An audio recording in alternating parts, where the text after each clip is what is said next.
Hello everyone, in this video tutorial I am going to show you how to make picture black and white in PowerPoint Mac. Let's get started. At first we have to open a PowerPoint presentation. Now we want to make picture black and white in this presentation. Firstly insert a blank slide to insert picture. Then go to the insert menu and click picture option. Then choose this device.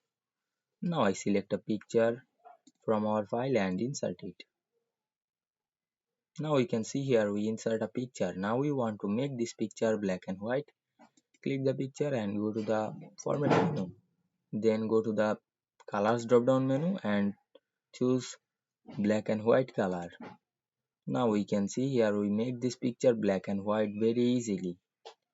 You can change another color. Here we change another color. I hope you understand this process and enjoying the video very much. Don't forget to subscribe my channel and thanks for watching the video.